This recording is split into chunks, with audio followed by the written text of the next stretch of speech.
Bonjour tout le monde. Je remercie la Société La Samir pour l'invitation à présenter ce cours en binôme avec mon ami Alain Brun.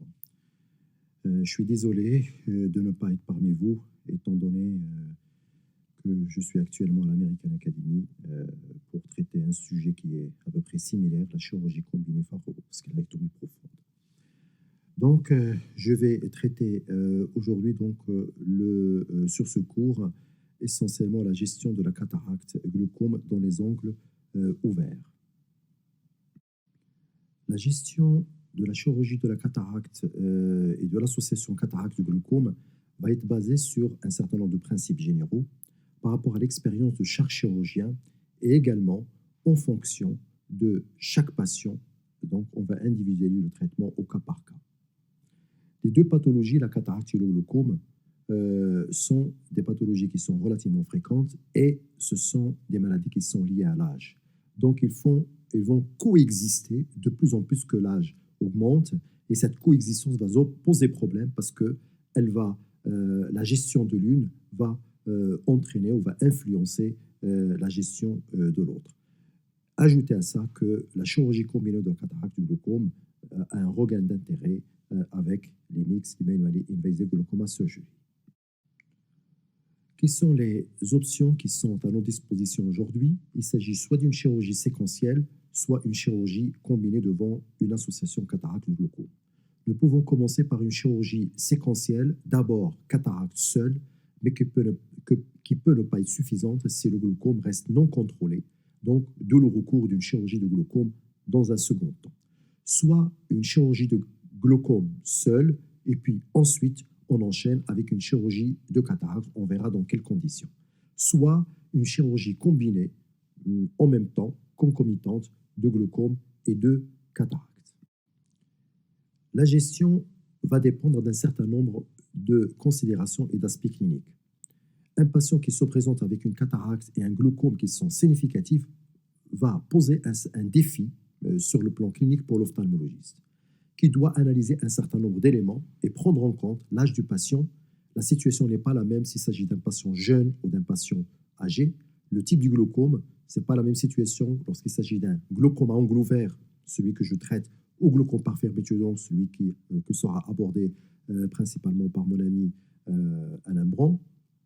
Glaucome primitif secondaire, le stade évolutif du glaucome, que ce soit un glaucome débutant, modéré ou un stade avancé, le niveau de contrôle de la neuropathie optique glaucomateuse, est-ce que c'est quelque chose qui a été stabilisé avec une progression lente, très lente, ou quelque chose qui progresse rapidement? L'état de santé général du patient va intervenir et d'autres éléments comme la présence d'une assurance, la capacité de payer, est-ce qu'il y a une mauvaise compliance ou pas, est-ce que la tolérance des médicaments, des antiglaucomateux, des colérants antiglaucomateux est bonne ou pas, et d'autres aspects comme le soutien familial ou social. Et cette gestion, cette prise en charge, au fait, le choix de l'approche optimale ou appropriée de ces patients présentant une cataracte du glaucome est un sujet de débat qui dure depuis de longues années sans que l'on puisse réellement trancher. La décision finale peut être fondée sur un certain nombre de critères comme les règles générales, l'expérience du chirurgien. L'expérience du chirurgien est un élément très important, la complexité du cas lui-même. Et puis, ils vont se dégager trois grandes situations où la gestion chirurgicale est plus ou moins claire. Il s'agit soit d'un glaucome médicalement bien contrôlé par le traitement médical, avec un glaucome à un stade modéré ou débutant. Deuxième situation, c'est un glaucome qui est non contrôlé médicalement et que le stade est un stade avancé. Et troisième situation, ce sont des glaucomes qui ont bénéficié d'une filtrante.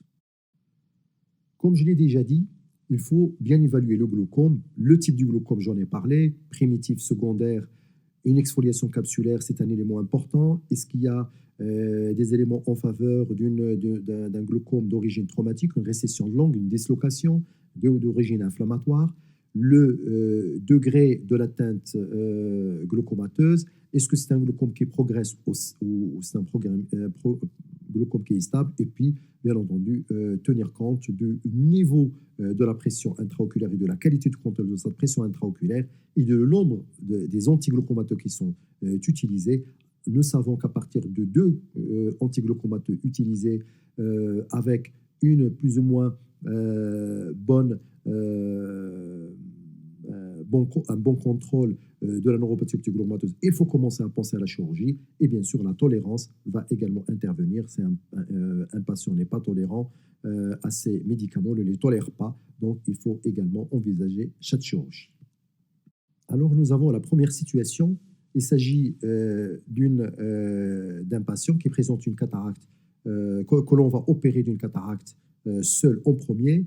Ce sont des patients qui présentent en général un glaucome à angle ouvert qui est médicalement bien contrôlé, avec un glaucome qui se présente à un stade modéré ou débutant. Ce sont les meilleures indications. Bien entendu, il faut évaluer ces patients ayant cette association cataracte-glaucome.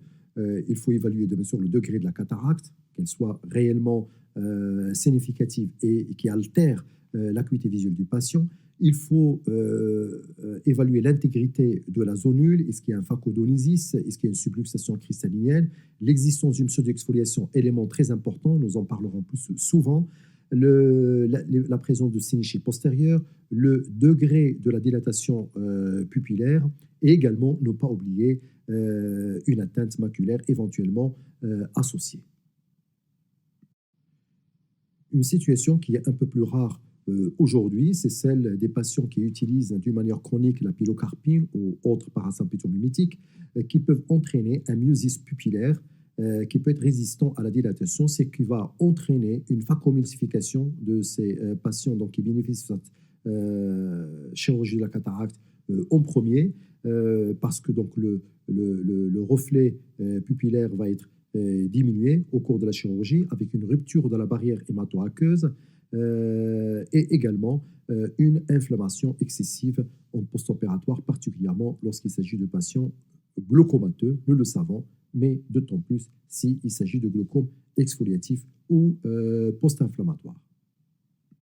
Un autre point dont il faut tenir compte au cours de ces chirurgies de la cataracte seule, ce sont les pics hypertensifs post-opératoires qui peuvent survenir quelques heures jusqu'à 24 heures, voire au-delà, après cette chirurgie de la cataracte, qui peut être due, bien sûr, à des viscoélastiques résiduels, des matériels corticales résiduels, également à une inflammation, à une libération de pigments. Et nous savons que ces pics intensifs sont relativement fréquents après cette chirurgie de cataracte chez ces patients glaucomateux.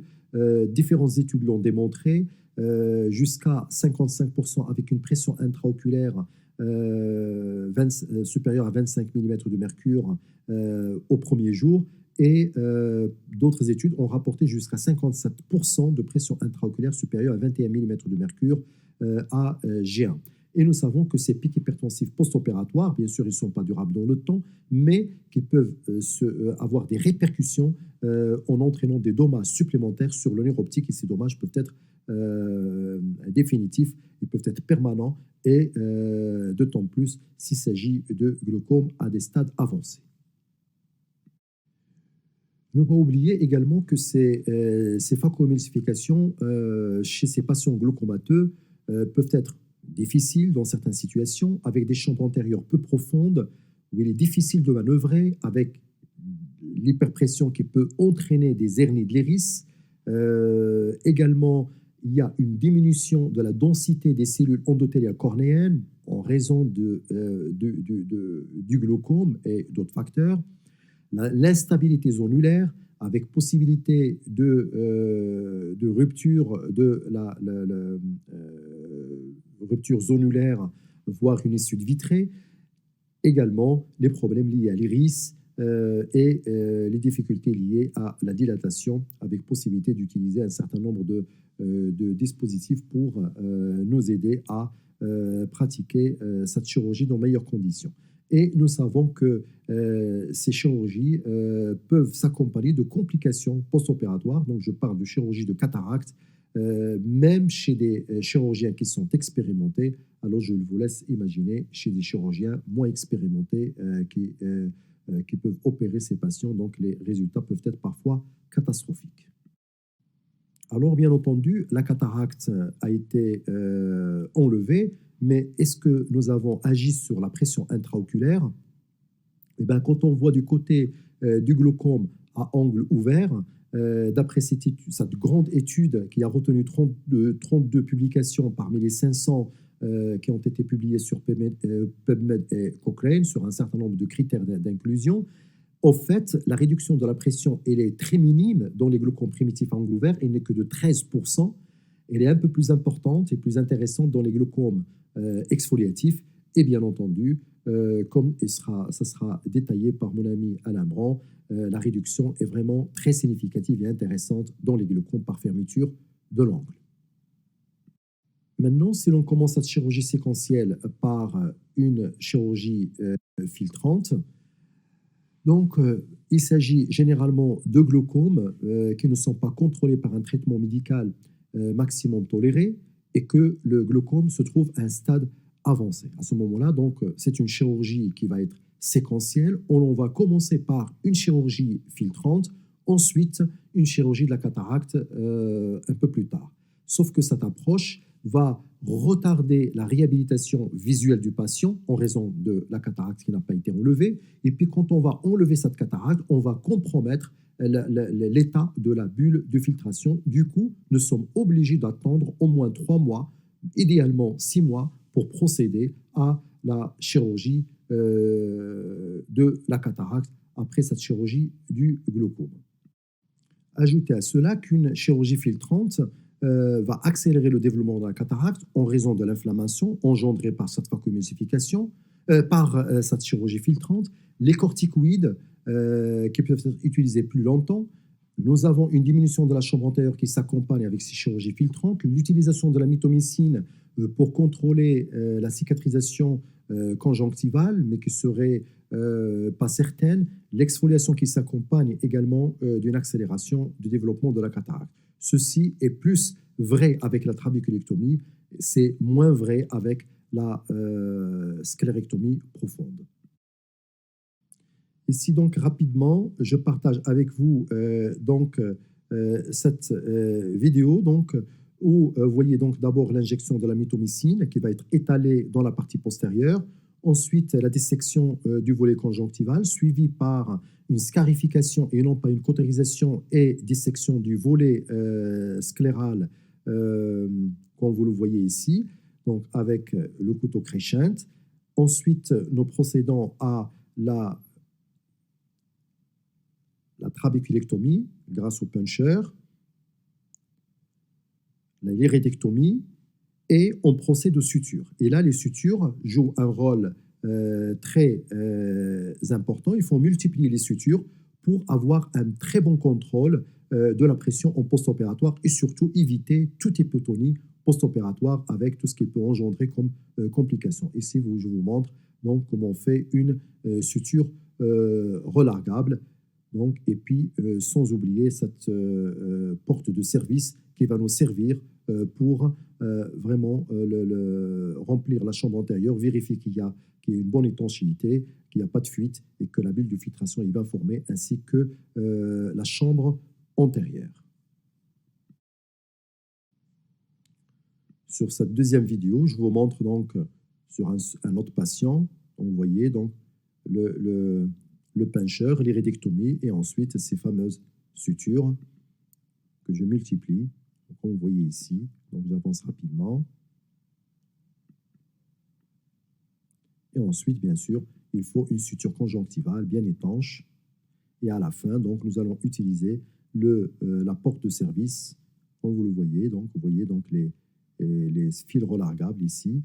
Et donc, on remplit la chambre antérieure et on voit donc la formation. Vous voyez la bulle de filtration qui est en train de gonfler. Et la chambre antérieure qui reste profonde et stable.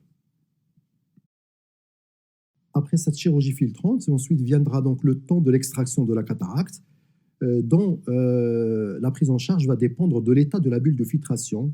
Lorsqu'il y a une bonne filtration, la pression intraoculaire est bonne et qu'il n'y a pas d'antiglucomateux, donc on peut tout à fait envisager, tout en respectant un délai de 6 mois entre les deux chirurgies. Et en sachant également que la réfraction peut être modifiée par cette chirurgie de la cataracte, essentiellement en induisant une hypermétropie par une pression intraoculaire diminuée, une chambre antérieure qui est moins profonde, et les soucis qui sont liés à l'astigmatisme induit vont diminuer progressivement. Et j'insiste sur le fait que ces extractions de la cataracte doivent être faites par un chirurgien expérimenté, parce qu'il va falloir gérer au mieux, il faut raccourcir le délai de la chirurgie pour utiliser le moins de manipulation, les gestes doivent être contrôlés, parce que l'iris, l'endothélium, il y a l'exfoliation, la dilatation qui vont peut-être poser un certain nombre de problèmes, et gérer au mieux pour qu'il y ait moins d'inflammation et pour assurer une meilleure survie de la bulle de filtration. La troisième possibilité, c'est d'envisager une chirurgie combinée, concomitante, cataracte, glaucome, qui est devenue de plus en plus pratiquée. Qu'est-ce qui a modifié nos pratiques par rapport à cette chirurgie? D'abord, bien sûr, les mix, mais également la technique de l'extraction de la cataracte.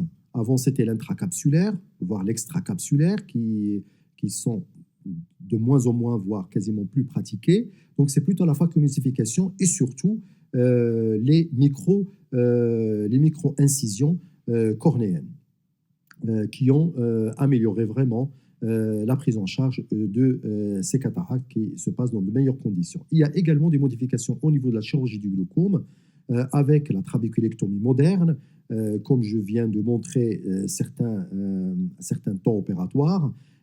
Bien sûr, les chirurgies non pénétrantes, comme la sclérectomie profonde, et bien entendu l'avènement des mix. La technique, ça peut être soit un site ou deux sites, c'est ce qui est utilisé le plus souvent, puisqu'on va utiliser une incision en cornée claire. La dissection du volet conjonctival, soit au limbe, avec plus de risque de Seidel et avec mais une meilleure bulle de filtration bien diffuse, soit au fornix, mais avec moins de fuite, mais avec des bulles peut-être moins diffuses.